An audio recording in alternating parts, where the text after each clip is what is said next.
వాడంటే ఇంట్లో నాన్న తర్వాత నాన్న. ఇది అడిగినా కాదనకూడదు. సరే.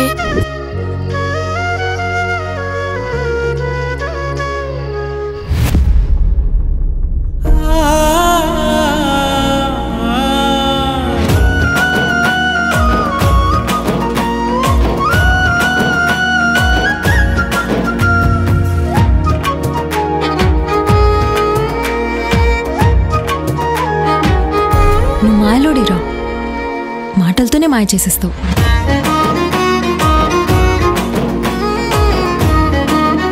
అయినా మీ అమ్మ ఏంటి చెల్లిని అక్కడ వరకు దింపయ్యా అంటది? మరి ఇంకేమనాలి? వానికి ఇంట్లో పని ఎక్కువైంది, బయట పని ఏం చేస్తాడు? కష్టపడ్డా, పని చేసిన, అలసిపోయినా, మందేసిన. అయితే ఏంటి? ఇది ఆ శివన ఈ శివన ఇప్పుడు అత్త శివ దాకా పోయింది అనుకో.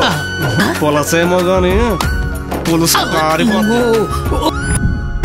అమ్ముకోండి బాబాయ్, అమ్ముకోండి. మీ ఓట్లు, ఇల్లు, వాకిలు, మీ జీవితాలు కూడా అమ్ముకోండి.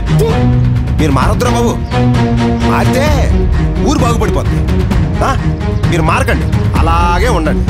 ఒక ఇంటి సమస్యని ఈ ఊరు గొడవలా చేసేలా ఉన్నావు కదరా.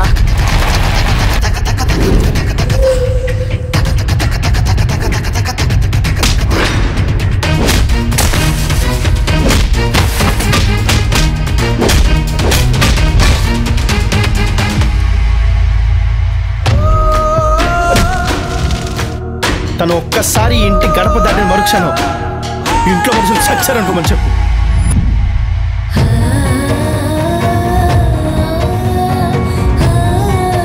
నీకు దండం పెడతారా, నన్ను వదిలేరా ప్లీజ్.